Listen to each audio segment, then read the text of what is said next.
Alhamdulillahi Rabbil Alamin. Wabihi nasta'inu ala umuri dunya waddin. Wassalatu wassalamu ala rasulillahil karim Muhammadin sallallahu alaihi wasallam wa man tabi'ahum bi ihsanin ila yaumiddin. Allahumma la sahla illa ma ja'altahu sahla wa anta taj'alul hazna idza syi'ta sahla. Ikhwatal kiram jamaah rahimakumullah. Alhamdulillah, pertama kita panjatkan syukur kita kepada Allah Subhanahu wa taala. Kemudian salawat dan salam tak lupa kita junjungkan kepada Nabi kita Muhammad sallallahu alaihi wasallam. Tayyib jamaah rahimakumullah.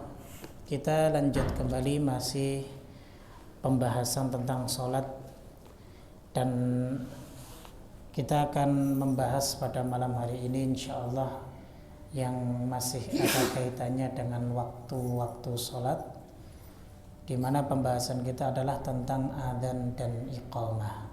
Ya. Ini sangat penting karena untuk mengetahui waktu sholat diantaranya adalah dengan mengumandangkan adzan. Tayyib jamaah sekalian rahimakumullah. Pertama kita akan membahas tentang pengertian adzan dan iqamah itu sendiri. Adzan secara bahasa maknanya adalah i'lam. I'lam itu pengumuman. Ya. Ini sebagaimana yang Allah Ta'ala gunakan dalam firman-Nya di surah Al-Hajj ayat 27. Ada kata wa'adzin fin nasi bil haji. Ada kata adzin di sini maknanya a'limhum bih, yaitu umumkanlah dengannya, yaitu terkait dengan masalah haji. Itu secara bahasa. Jadi adzan itu artinya pengumuman, ya. Adapun secara istilah adzan itu adalah at-ta'abbudu lillahi ta'ala lil i'lami bidukhuli waqti shalah bidzikrin makhsusin, yaitu satu jenis ibadah kepada Allah dengan cara mengumumkan masuk waktu sholat, yaitu dengan menyebutkan lafaz-lafaz yang khusus. Jadi salah satu bentuk ibadah kepada Allah dengan cara mengumumkan masuk waktu sholat, yaitu dengan menyebutkan zikir-zikir yang dikhususkan dalam adzan. Itu makna adzan secara syar'i. Nah, apa saja yang disebutkan nanti akan kita sebutkan di pembahasan berikutnya. Baik. Kemudian maknal iqamah. Yang kedua, maknal iqamah. Iqamah itu secara bahasa dari kata aqama. Ya, aqama yuqimu iqamatan, kalau dalam tasrifnya begitu. Ya. Maknanya man aqama syai' idza ja'alahu mustaqiman. Ya. Barang siapa yang menegakkan sesuatu sehingga sesuatu itu menjadi lurus dan tegak. Nah, secara bahasa makna iqamah ini ada dua, artinya adalah istiqrar, ya, dan juga bisa bermakna idhar wan nida. Istiqrar itu artinya menetap, idhar itu artinya nampak, menjaharkan, dan juga nida itu panggilan. Itu secara bahasa, ya. Adapun secara syariat istilah makna iqamah itu adalah at-ta'abbudu lillahi bil qiyami lis-shalah wasyuru'u fiha bidzikrin makhsusin, yaitu jenis ibadah kepada Allah dalam rangka menegakkan shalah. Jadi bedanya adzan dengan iqamah itu, adzan untuk mengetahui waktu sholat itu sudah masuk. Tapi kalau iqamah tujuannya apa? Untuk mendirikan sholat. Jadi begitu. Ya. Bidzikrin makhsusin, dengan bacaan-bacaan ataupun dzikir-dzikir yang dikhususkan dalam syariat. Begitu ya. Ini secara ta'rif atau pengertian baik itu adzan dan iqamah kalau ditinjau dari sisi bahasa ataupun dari sisi istilah. Kenapa kita membahas ini? Karena ini sangat penting sekali agar kita bisa mengetahui bahwa setiap istilah dalam syariat itu memiliki makna, dan siapa saja yang salah dalam memaknainya maka salah pula dalam pelaksanaannya. Nah, kebanyakan dari kita salah memaknai sehingga kita salah untuk melaksanakannya ya, sehingga sangat penting sekali untuk memahami istilah-istilah dalam syariat Islam ini. Baik, jamaah sekalian rahimakumullah, kita bahas yang pertama tentang adzan terlebih dahulu ya. Yang pertama yang kita bahas tentang adzan adalah keutamaannya ya. Jadi adzan ini memiliki keutamaan yang besar jamaah ya. Jadi kita harus tahu ya, apalagi bagi para muadzin biar mereka semangat untuk mengumandangkan adzannya. Keutamaan yang pertama ditujukan dalam sebuah hadis yang diriwayatkan oleh Imam Bukhari dan Muslim. Nabi SAW pernah bersabda, "Idza nudiya lis-salati adbara syaitan wa lahu duratun hatta la yasma'at ta'dzin." Ketika dikumandangkan adzan untuk salat, maka setan lari sampai dia terkentut-kentut. Jadi sampai larinya itu terkentut-kentut ketakutan. Hatta la yasma'at ta'dzin, sehingga dia ya lari dari suara adzan tersebut sampai enggak mendengar suara adzan dia. Fa idza qudiya nida'u aqbala hatta idza thubiba bis-shalah atbara. Jadi ketika adzan itu selesai, maka dia mendatangi manusia lagi untuk menggodanya. Sampai waktu iqamah dikumandangkan, syaitan lari lagi. Hatta idza qudiyat tathwib aqbala. Ketika iqamah sudah selesai, maka dia datang lagi. Hatta yakhturu bainal mar'i wa nafsihi, sehingga ketika dia mendatangi manusia yang dalam keadaan salat, maka dia akan membisikkan manusia tentang apa yang dia lupakan ketika dia berada di luar sholatnya. Uzkur kada, coba ingat ini loh, coba ingat ini loh. Di malam yakun yadkur hatta yadillar rajul la yadrakam sholat. Sampai apapun dia ingat, sehingga apa? Jumlah rakaat sholatnya pun menjadi lupa ya, jadi lupanya kita rakaat sholat sudah berapa rakaat itu salah satunya adalah disebabkan karena syaitan mengingat-ingatkan hal-hal yang tidak penting bagi kita. Ketika di luar sholat kita lupa, ketika masuk sholat kok kita ingat. Makanya terkadang ada sebagian dari kaum muslimin itu saat dia kehilangan sesuatu maka dia nunggu waktu sholat. Udah biarin aja, ntar paling waktu sholat kita ingat. Jadi mau nyari sesuatu nunggu datangnya waktu sholat. Karena biasanya waktu sholat itu ketika sudah masuk takbiratul ihram, Allahu Akbar, ingat semua tuh yang kita lupa. Duit 100.000 taruh di bawah kasur, ingat ya. Iya, kunci yang tadinya kita cari sampai pusing, sampai ngomel-ngomel sama istri kita, ternyata di atas lemari ya. Jadi semuanya ingat ya. Bahkan hutang pun jadi ingat yang tadinya dilupakan. Kalau sudah masuk sholat itu apa saja bisa ingat. Nah, inilah tugasnya syaitan agar supaya merusak kekhusyuan kita dalam sholat. Makanya Nabi SAW ketika kita dalam keadaan demikian, beliau mengajarkan kepada kita untuk beristiadah, memohon perlindungan kepada Allah sambil meludah ke arah kiri 3 kali. Tapi bukan asli meludah ya, 3 kali ya, nanti bisa ngamuk samping kiri kita. Tidak, dengan isyarat saja begitu. Ini diajarkan oleh Nabi kita SAW gitu. Nah itu yang pertama, jadi bisa mengusir syaitan. Kemudian keutamaan yang kedua jamaah, ya. Ini sebagaimana disebutkan dalam riwayat Imam Bukhari dan Imam Nasai dari sahabat Abu Sa'id Al-Khudri radhiyallahu taala anhu. Ia pernah berkata kepada Ibnu Abi Sa'sa'ah, sahabatnya, ya.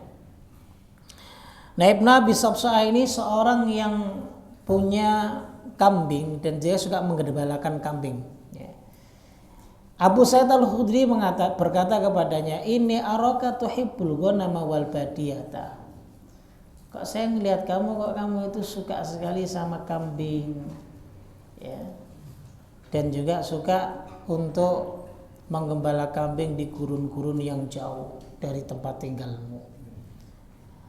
Maka fa idza kunta fi ghanamika aw badiyatika, ya, saya mau kasih masukan buat kamu, mau enggak, ya, mau diajarkan nih kebaikan. Kalau kamu sedang bersama kambing di sebuah tempat yang jauh dari kerumunan manusia, ya, saat dimana engkau hendak sholat, ya, maka farfa sautaka binidai, ya, angkatlah suaramu, keraskan suaramu untuk mengumandangkan adzan. Ya. Kenapa? Fa innahu la yasma'u mada sautil muadzini jinnun wala insun wala syai' illa syahida lahu yaumal qiyamah. Maka tidaklah mendengar sejauh suaramu, ya, sejauh suaramu itu bisa terdengar, baik itu dari kalangan jin, manusia maupun semua makhluk Allah yang lainnya, melainkan semua akan bersaksi kepadamu pada hari kiamat. Ya. Si fulan mengumandangkan adzan, si fulan mengumandangkan adzan. Ya. Qala Abu Sa'id Al-Khudri mengatakan, sami'tuhu min Rasulillah sallallahu alaihi wasallam.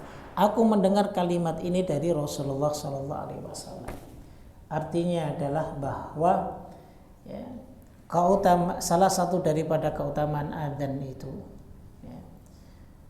Jadi suara adzan yang dikumandangkan oleh para muadzin, maka baik itu dari makhluk Allah jenis manusia ataupun makhluk Allah yang lainnya, pada hari kiamat akan memberikan persaksian kepada para muadzin tersebut, ya, bisa mendapatkan maghfirah dan ampunan dari Allah Subhanahu wa taala. Itu yang kedua, ya. Taib. Kemudian yang ketiga jamaah, ya, ini dikemukakan dalam hadis yang diriwayatkan oleh Imam Bukhari dan Muslim dari sahabat Abu Hurairah radhiyallahu anhu, Nabi sallallahu alaihi wasallam pernah bersabda, "Lau ya'lamun nasa ma fin nida'i wasafil awal, thumma la yajidu illa an yastahimu alaihi lastahamu." Andaikan manusia itu tahu keutamaan adzan dan shaf pertama dalam sholat, kemudian dia tidak bisa mendapatkannya melainkan, ya, dengan cara diundi, maka lastahamu, maka dia pasti akan mengundinya. Walau ya'lamuna ma fit tahjiri lastabaqu ilaih. Jika seandainya manusia itu tahu sholat pada awal waktunya itu memiliki keutamaan yang besar, pasti mereka akan berlomba-lomba untuk mendapatkannya. Walau ya'lamuna ma fil atamati washubhi la atauhuma walau habwan. Andaikan mereka tahu keutamaan salat atamah, itu salat isya, wasubah dan salat subuh, pastinya mereka akan mendatanginya meskipun dalam keadaan merangkak. Hadis ini diriwayatkan oleh Imam Bukhari dan Muslim. Luar biasa. Nabi tidak menyebutkan secara jelas keutamaan-keutamaan yang ada dalam beberapa amalan di sini, seperti adzan, keutamaan muadzin, keutamaan orang yang berada di shaf pertama, keutamaan sholat tepat pada waktunya, keutamaan sholat isya dan sholat subuh. Ya.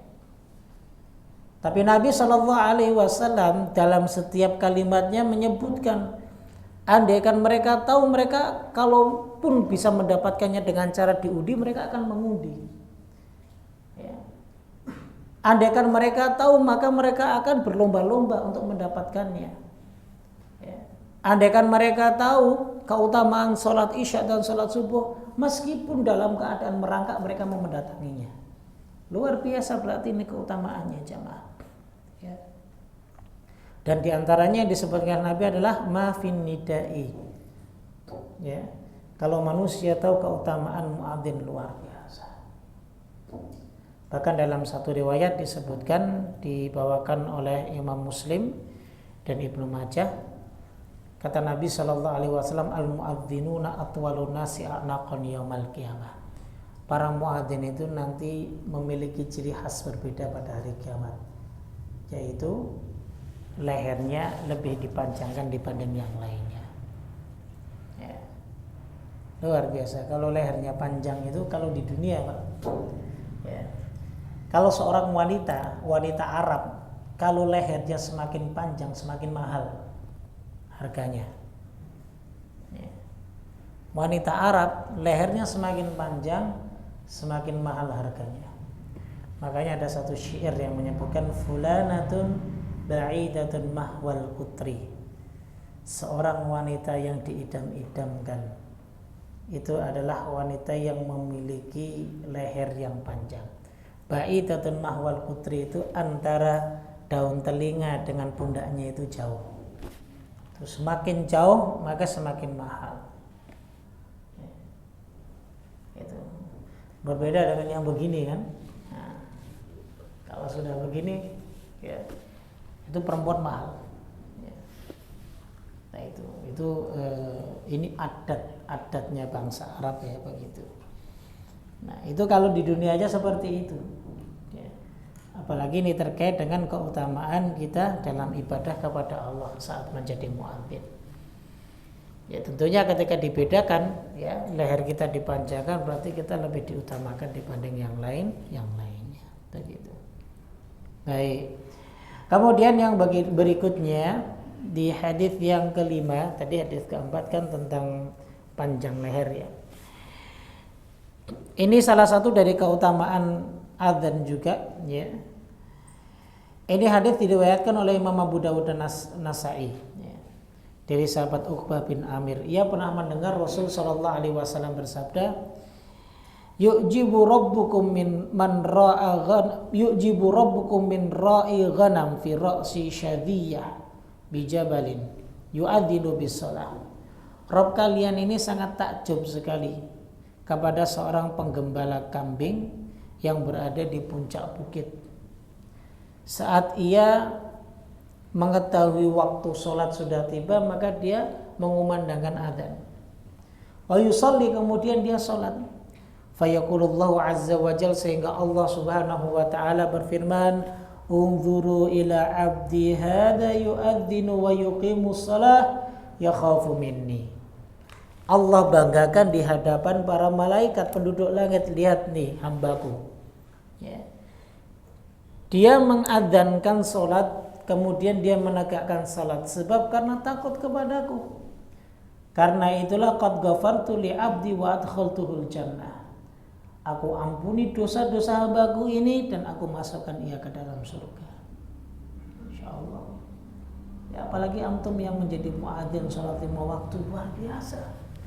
Ya. Terkadang ya kita ini dijebak dengan popularitas. Seakan-akan muadzin itu tugasnya marbot. Akan marbot. Kalau sudah bicara marbot, maaf ya, pasti rendah. No, imam tuh. Orang pada berebutan untuk menjadi imam. Padahal ada satu hadis yang diriwayatkan oleh Imam Abu Dawud dan Tirmidzi, Nabi sallallahu alaihi wasallam bersabda, al-imamu dhaminun wal muadzinu mu'tamin. Imam itu tugasnya sebagai penjamin dan muadzin itu tugasnya apa? Pemegang amanah. Fa arsyadallahu al-a'immah, Allah memberi petunjuk kepada para imam, wa ghafara lil muadzin, dan Allah mengampuni dosa-dosanya para muadzin. Sekarang petunjuk dan ampunan itu lebih utama mana? Ampunan. Ya. Lebih utama ampunan. Dan yang mendapatkan ampunan imam apa muadzin? Muadzin. Ini dari satu sisi, artinya adalah terkadang kita salah, ya. Berlomba-lomba untuk menjadi imam, tapi ternyata keutamaan muadzin itu lebih besar daripada imam. Nah inilah beberapa keutamaan adzan yang dimana kita semua wajib untuk mengetahuinya jamaah.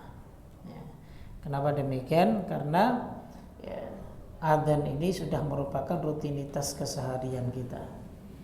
Karena rutinitasnya kita sebagai seorang mukmin hamba Allah itu memiliki kewajiban untuk mengerjakan sholat yang 5 waktu. Nah, selesailah pembahasan tentang keutamaan adzan. Baik. Kemudian kapan sih adzan ini disyariatkan? Nah, kita harus tahu juga. Baik. Para ulama menyebutkan syuri'al adzanu bil Madinati fi sanatil ula minal hijrah. Adzan itu mulai disyariatkan di Madinah, ya, di tahun yang pertama Nabi berada di Madinah. Ya. Ini hadisnya banyak yang menyebutkan tentang ini. Ya. Kemudian yang berikutnya adalah hukum adzan. Ya. Hukum adzan apakah wajib atau sunnah atau apa? Ya. Di sini ya para ulama sepakat bahwa adzan itu disyariatkan dalam Islam, jelas ya. Dan perbuatannya itu berlangsung sejak zamannya Nabi hingga zaman kita sekarang. Jadi syariat ini kan nggak terputus ya sampai sekarang, masih aja digunakan adzan, iqamah, adzan dan iqamah. Akan tetapi para ulama berbeda pendapat terkait dengan hukumnya, apakah dia wajib atau sunnah.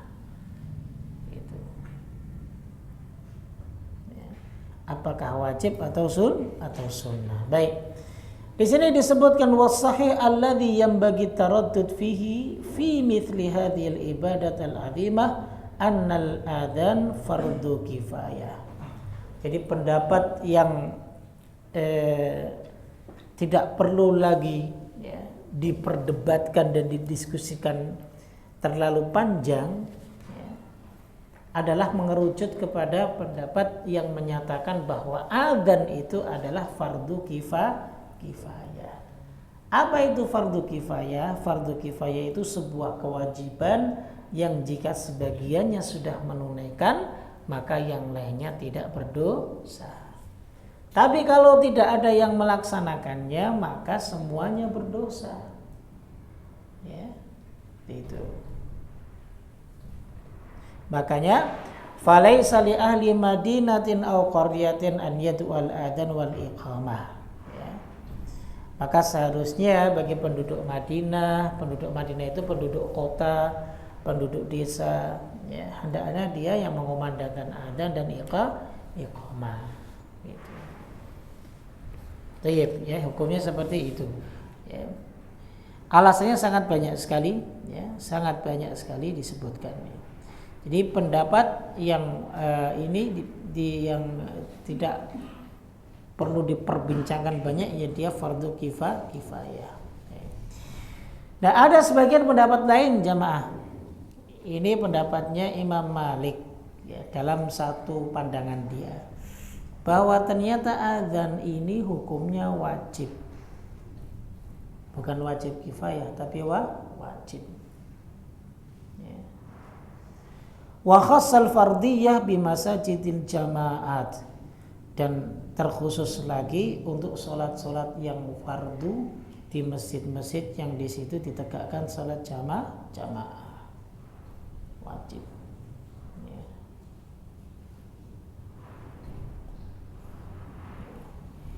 Nah, ini juga pandangan ya, dinilai sahih juga, benar juga oleh Imam Ahmad dan satu pendapat dari Imam Syafi'i.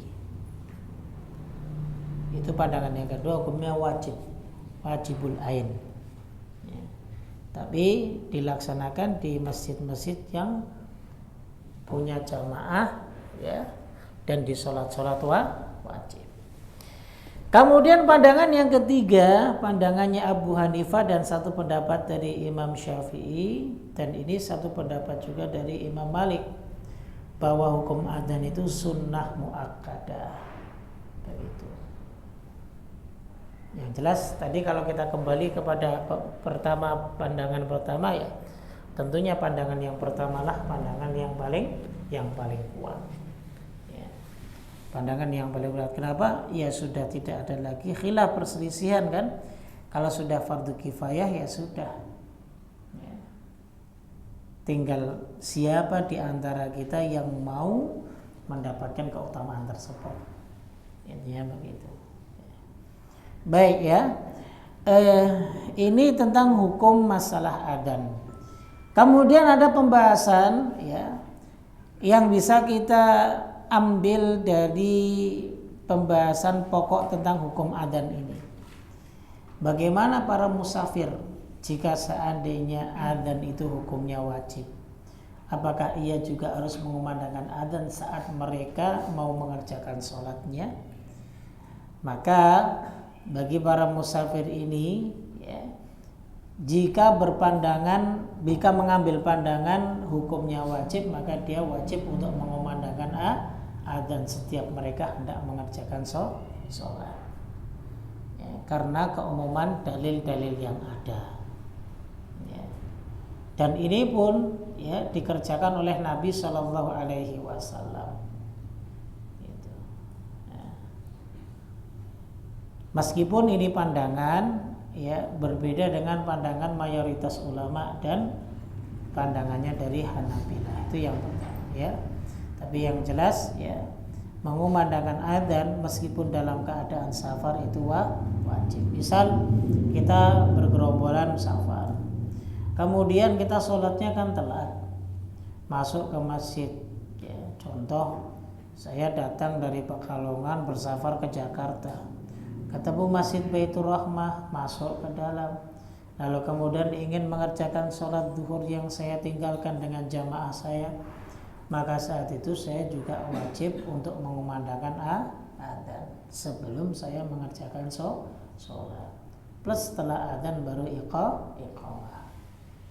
Begitu ya. Baik ya.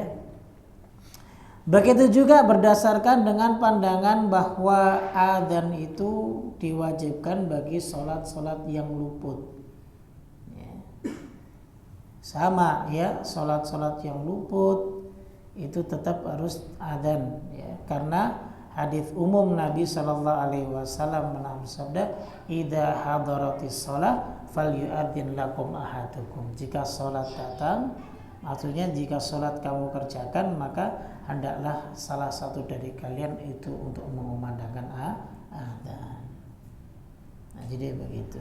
Tapi yang jelas jika seandainya kita ada di sebuah negeri, maka jika di situ sudah diadzani salah satu masjidnya, ya, meskipun kita berada di masjid yang lain dan andaikan masjid itu tidak ada adzannya pun, kita sudah bisa langsung mengerjakan sholat meskipun hanya dengan iqamah. Ya, misal mushola Al-Falak sudah adzan, Masjid Baitur Rahmah tidak mengumandangkan adzan, ya itu tidak mengapa. Ya, tidak mengapa. Ya.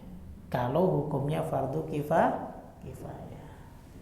Kalau hukumnya fardu ain wajib, ya maka mushola juga ditegakkan sholat jamaah, Baitur Rahmah juga ditegakkan sholat jamaah. Berarti masing-masing harus mengumandangkan adzan. Begitu. Ya. Baik ya, sampai situ. Kemudian pembahasan yang ketiga adalah tentang hukum adzan bagi perempuan sekaligus iqamahnya. Maka para ulama menyebutkan tidak wajib bagi wanita untuk adzan dan iqamah. Ini jumhur mayoritas ulama. Ya, tidak ada. Sebagaimana Asma binti Abu Bakar pernah meriwayatkan, laisa linisa'i adzan wala iqamah wala jum'ah. Perempuan itu nggak ada adzan, nggak ada iqamah dan nggak ada salat Jumat. Ya. Tapi para ulama al-hadits menganggap hadis inilah lemah. Begitu. Kemudian, ya, Pandangan yang kedua menyebutkan wala yajuzu bal la yujzi adzanul mar'ah lirrijali 'indal jumhuri khilafan lil Hanafiyah.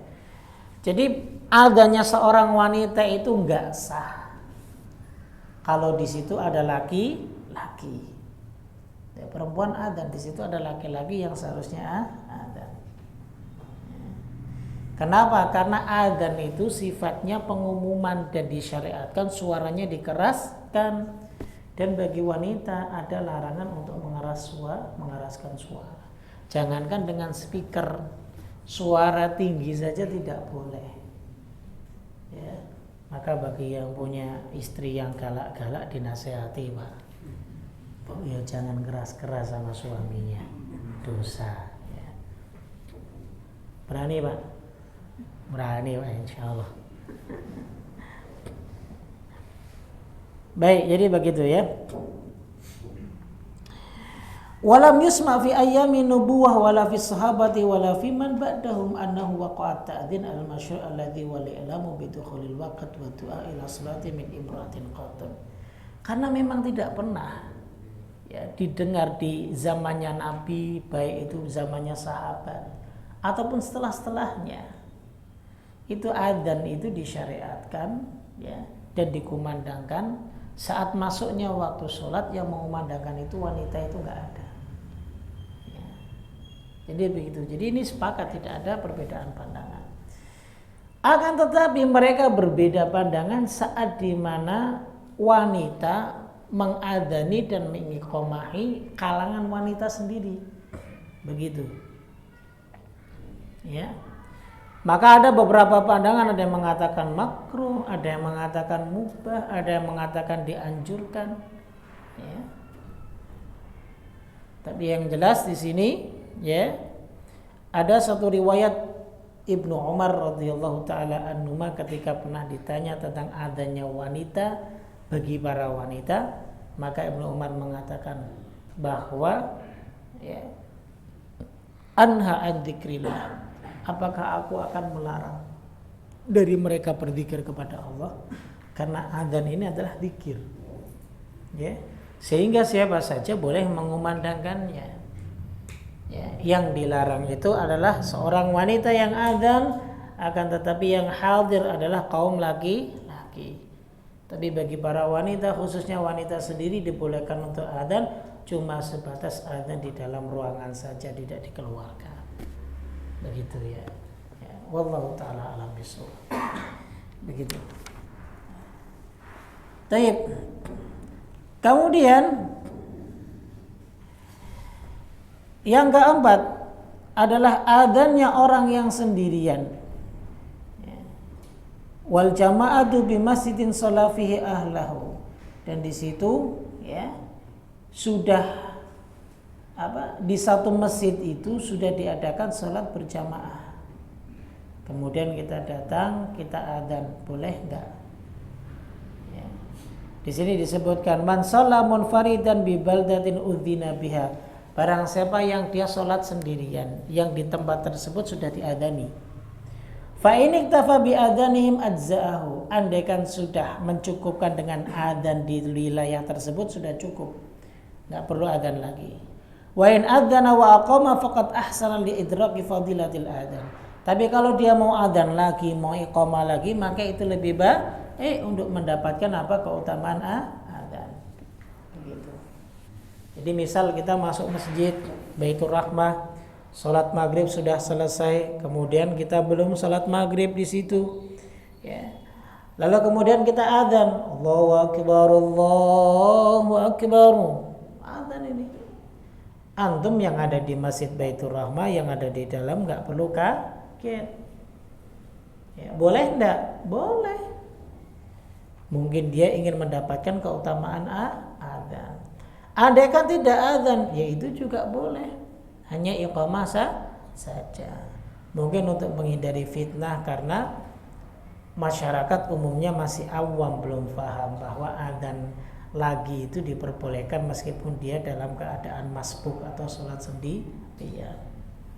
Maka jamaah jangan kaget ya kalau tiba-tiba orang masuk dia adzan lagi, asal jangan ada di speaker saja. Kalau adzan di speaker, antum tangkap, antum ikat, bisa jadi dia kurang waras. Iya. Takutnya karena sekarang lagi musim orang gila, Pak. Khawatirnya begitu. Taib, ya, begitu ya. Kemudian yang berikutnya adalah adzan li salatainil majmu'atain. Adzannya bagi orang yang mengerjakan salat yang dijamak. Boleh enggak? Boleh.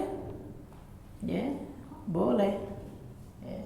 Cuman perbuatan Nabi SAW dulu saat beliau haji ketika menjamak salat maghrib dan isya di Musdalifah, zuhur dan asarnya di Arafah, beliau hanya mengumandangkan satu adzan dan 2 kali iqamah.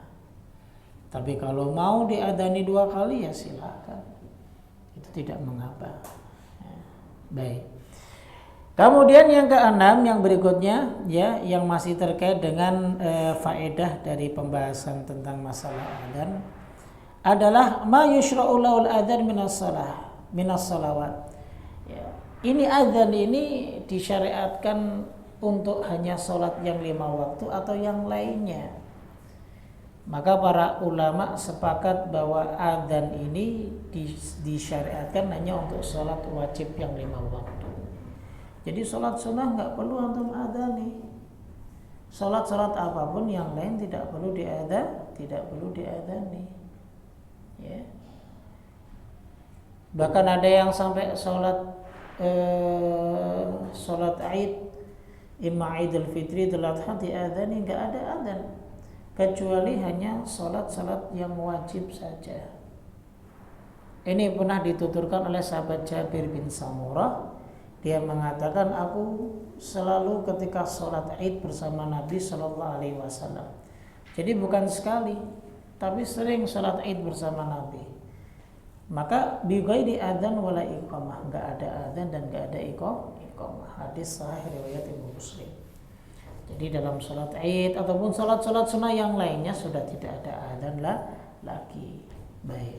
Lah bagaimana untuk mengetahui agar supaya orang itu tahu ya bahwa kita ingin mengerjakan sholat nih, misal sholat jenazah ya, ataupun sholat kusyuf, qamar ataupun syamas, yaitu sholat gerhana ya, atau sholat sunnah yang lainnya. Dengan cara apa? Kita mengiklankan, mengumumkan kepada para jamaah.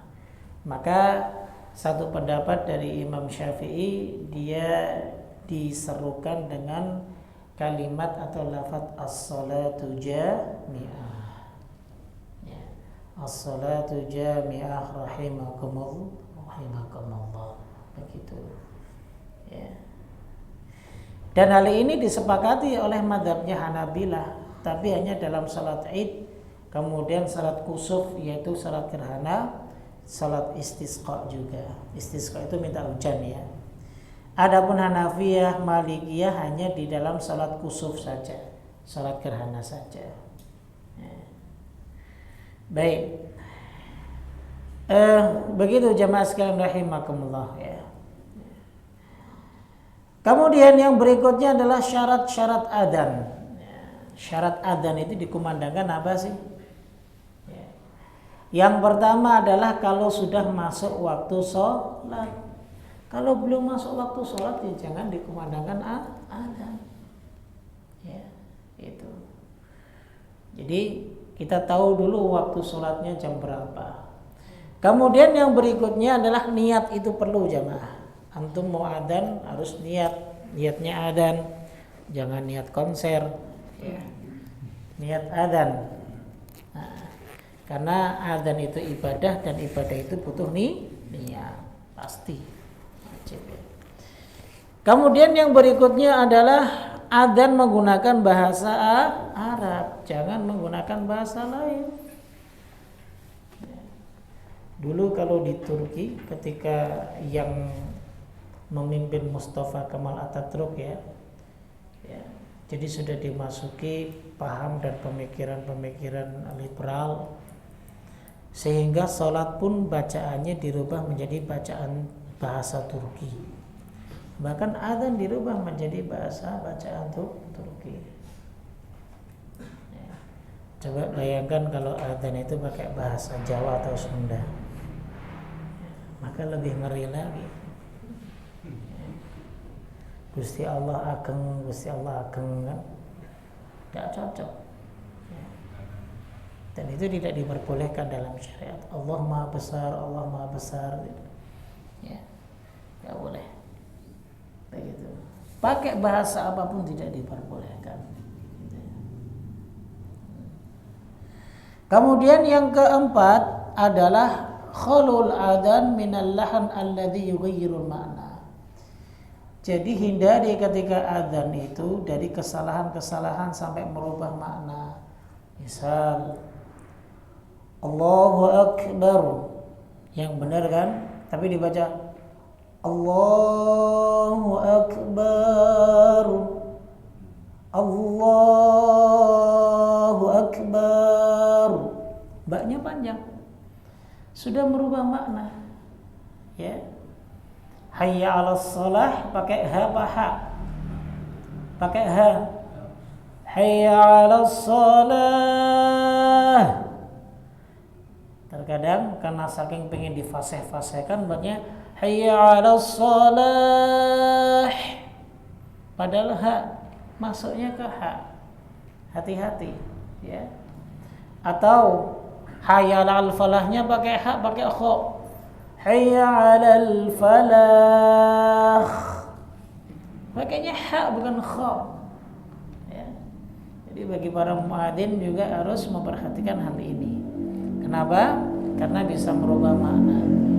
Jadi dalam bacaan Al-Quran ataupun lafaz-lafaz Arab itu yang bisa merubah makna, diantaranya adalah panjang pendek. Bukan panjangnya seberapa, bukan panjang pendek. Yang pendek dipanjangkan, yang panjang dipendekkan, itu sudah merubah arti. Kemudian dari sisi makharijul huruf itu sangat penting.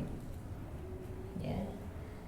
Misal Al-Fatihah Alhamdulillahi Rabbil Alamin, pakai ain dengan pakai hamzah artinya beda. Alamin itu alam, semesta. Kalau alamin berarti sakit, alam itu sakit. Jadi Robnya orang-orang yang sakit, ya. Di antum salah.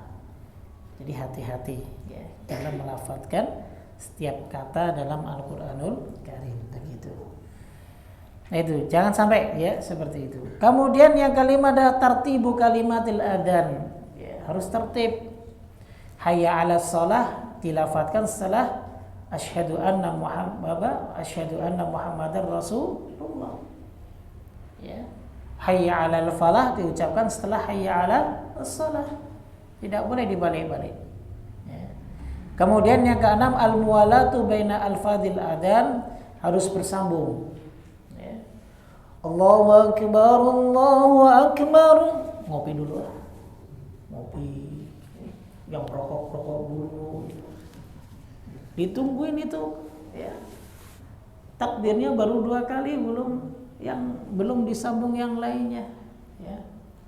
Atau ngobrol dulu sama yang lain. Yang penting Allahu Akbarnya sudah duluan tadi, itu enggak boleh. Hah? Digelepak boleh itu. Ya. Jadi begitu enggak boleh, ya, harus muwalat bersambung. Dan yang ketujuh, ya, adalah isma' ghairul hadirin, agar supaya bisa terdengar, ya.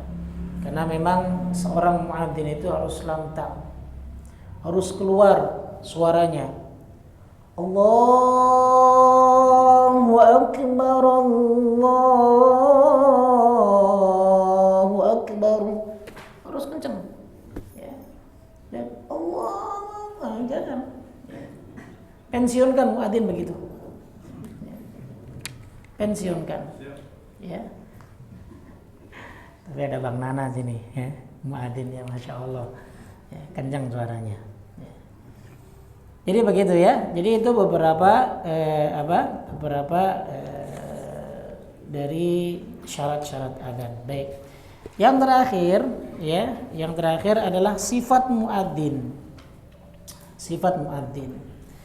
Jadi seorang muadzin itu hendaklah ketika dia mengumandangkan adzan niatnya mengharap wajah Allah. benar-benar niatnya untuk Allah. Kemudian yang kedua adalah dia harus amanah.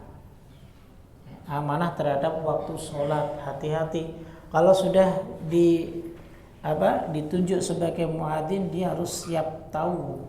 Ya. Kalau di Indonesia kan waktunya berubah-berubah Pak ya. Setiap 5 hari sekali atau 3 hari sekali ya. Sekarang subuh saja sudah jam 4 lebih 4 ya, nanti akan sampai setengah 5, bahkan sampai hampir mendekati jam 5. Kita harus tahu. Jadi para muadzin itu harus update gitu. Kemudian yang ketiga, ayyakuna sayyitan husnus saut. Suaranya pun juga harus ya lumayan lah gitu. Ya. Baguslah ya. Harus yang bagus. Kenapa? Karena dia yang memanggil orang untuk masuk ke masjid. Ya, suaranya harus bagus. Ya, begitu. Kemudian ayyakuna aliman bil waqt, dia mengetahui waktu sholat tadi sudah kita bahas.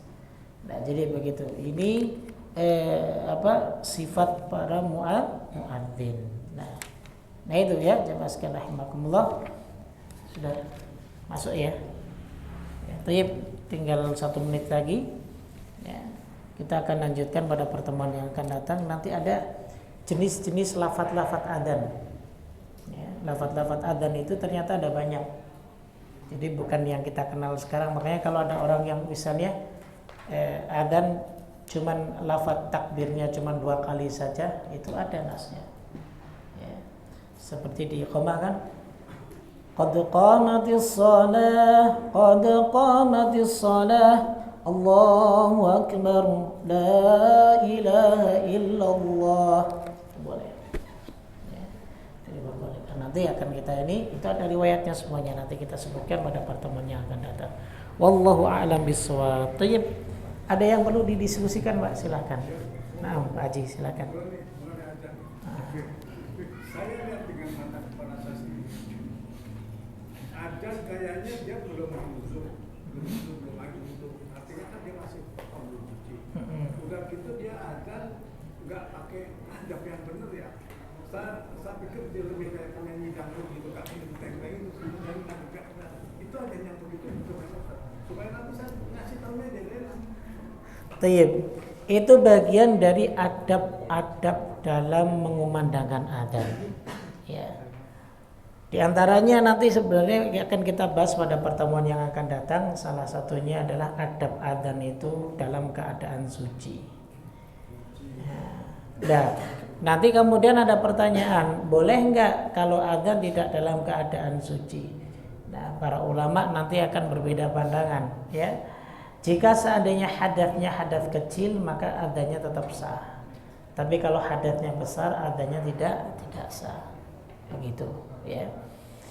Karena tidak ada syarat sahnya adzan, yaitu harus bersuci. Begitu. Kemudian yang berikutnya adalah istiqbalul qiblah, menghadap kiblat. Seorang muadzin harus menghadap kiblat, ya. Jadi adabnya seperti itu. Dan berikutnya an yakuna qa'iman, hendaklah dia dalam keadaan berdiri. Jangan tiduran, ada orang adzan tiduran. Aneh kalau suaranya lepas tuh kalau tiduran. Nah, orang masuk masjid kaget. Baitul Rahman muadzinnya sambil konser tiduran begini. Nanti antum malah ya. Bahaya nanti. Ya. Dibilang alirannya beda nanti Baitul Rahman ya. Adzannya beda kan. Kalau orang yang awam nggak tahu. Tapi yang jelas itu adab ya, masuk ke bab masalah adab Pak Haji. Artinya dalam keadaan-keadaan tertentu terkadang dibolehkan. Misal ada muadzin sedang adzan stroke lalu jatuh, tapi suaranya masih ya, dia kan sambil berbaring tetap adzan, itu nggak mengapa. Tapi masa kita pengen berdoa muadzin kita stroke kan nggak mungkin kan. Jadi begitu, jangan sampai. Nah makanya ya. Nah, jadi hal-hal yang seperti itu termasuk dari adab yang tidak boleh kita tinggalkan. Artinya tetap kita perhatikan meskipun dalam keadaan-keadaan tertentu diperbolehkan. Begitu, wallah. Ada yang lain? Monggo. Ya, silakan. Ini mengenai sholat Jumat. Nah, kita lagi berjalan Jumat besok depan.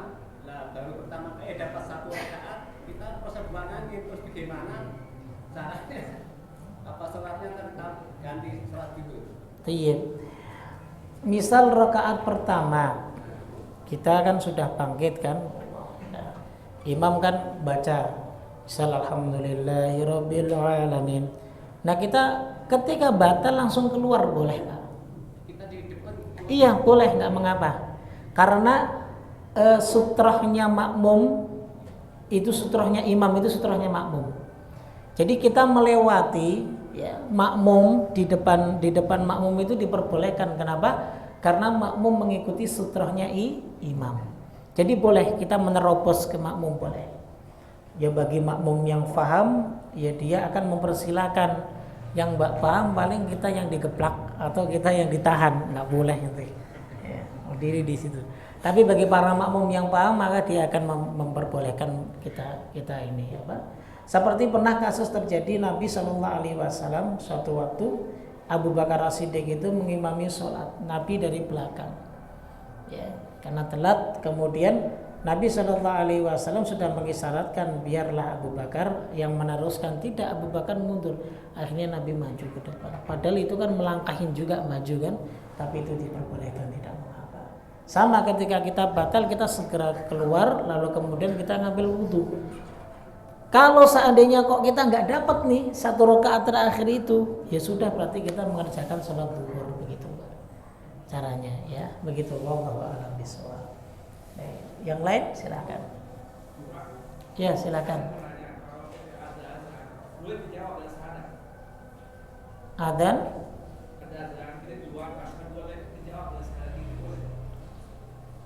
Dengan jawaban dengan dipanggil adzan, kita dengan jawaban boleh dengan syahadat. Jawabnya dengan syahadat begitu. Menjawab adzan itu dengan sesuai yang dicontohkan. Nanti ada sih dalilnya Pak, pembahasan kita yang akan datang insyaallah. Ya. Di antara sunnah bagi kita yang mendengarkan adzan adalah yang mengikuti lafaz-lafaz yang diucapkan muadzin. Kita jawab ya. Jadi begitu. Ya ketika pas syahadat kita jawab syahadat. Jadi begitu. Sampai akhir. Dari Allahu Akbar kita jawab Allahu Akbar sampai akhir. Ya sesuai dengan lafaz ya, selain daripada hayya 'alas shalah hayya 'alal falah. Maka jawabnya la haula wala quwata illa billah begitu. Ya, wallahu a'lam seperti itu. Ada lagi? Iya. Waalaikumsalam. Di kampung kalau sebelum iqomah itu baca subhanallah subhanallah subhanallah alhamdulillah sampai 10 kali 10 kali. Baik, tidak pernah diriwayatkan dari sahabat, dari Nabi pun tidak pernah ada praktek yang seperti itu. Jadi baik itu setelah adzan ataupun sebelum iqamah ya, jadi para jamaah itu menyibukkan untuk mengerjakan sholat. Kalau ada waktu mereka gunakan untuk berdoa kepada Allah. Ya muadzinnya tidak ada nas yang seperti itu. Adzan, iqamah hanya iqamah. Begitu saja. Ya, jadi tidak ada lain. Tapi ada satu sunnah yang boleh dikerjakan yaitu isti'adzah. A'udzubillahi minasyaitonirrajim sebelum kita adzan. Itu diperbolehkan. Ya. Itu boleh ya. Baik. Selain itu silakan. Naam, fadhal. Ada kalau muadzin sebelum azan ikuti bersalawat. Baik. Bersolawat itu sebenarnya diucapkan setelah adzan. Ya. Bersolawat itu nasnya, saya mengatakan yang ada dalilnya ya, yang ada dikerjakan setelah adzan. Nanti akan ada dalilnya besok saya sebutkan insyaallah. Ya. Jadi setelah adzan la ilaha illallah, lalu kemudian kita ucapkan la ilaha illallah, setelah itu kita bersyahadat. Ya. Bersolawat juga kepada Nabi SAW. Ya. Nah itu dalilnya. Adapun sebelum azan kita bersolawat maka saya belum mendapatkan dalilnya.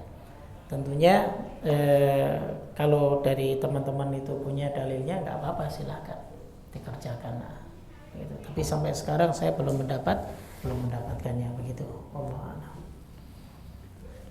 Ada lagi? Ya terakhir ya. Waalaikumsalam warahmatullahi wabarakatuh. sebagian orang mengajarkan bayinya atau proses pemakaman mengajarkan apakah ada dalil atau contoh dari Rasulullah. Tayyib, baik.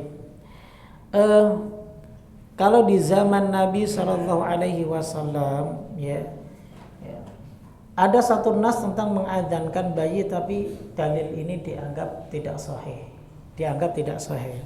Saya tidak mengatakan prakteknya. Ya, dalil ini dianggap tidak sahih kalau bayi itu diadzankan. Adapun orang yang dikuburkan kemudian diadzankan, maka ini tidak ada satu hadis pun yang menyebutkan hal itu.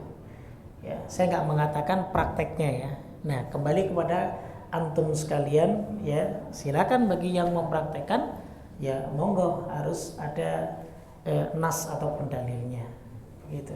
Kalau tidak ada, ya nanti urusan antum sendiri sama Allah, kan begitu. Kalau kita cuma menyampaikan, jadi dalam nasnya, dalilnya, kalau tentang mengadani bayi itu haditsnya masih diperbincangkan. Ya, artinya ada yang mengatakan hadisnya hasan, ada yang mengatakan dhaif. Kalau lemah berarti kan tidak bisa digunakan. Nah, adapun ketika orang yang masuk liang lahat kemudian diadzankan, tidak satu pun ada satu dalil. Jadi begitu. Ya, kalau mau dari sisi prakteknya ya dengan apa? Dengan alasan-alasan tertentu ya wallahu taala alam. Mungkin ada yang mengatakan wong lahir aja diadzani, meninggal juga harus diadzani, kan begitu. Tapi itu butuh nas, butuh dalil. Ya. Sekali lagi, kalau memang punya pandangan sendiri ya enggak, silakan. Saya nggak mengatakan nggak apa-apa, tapi silakan begitu. Ya. Wallahu a'lam bishawab. Baik, cukup ya. Insyaallah kita teruskan pada pertemuan yang akan datang. Subhanakallahumma bihamdik asyhadu an la ilaha illa anta astaghfiruka wa atubu ilaik.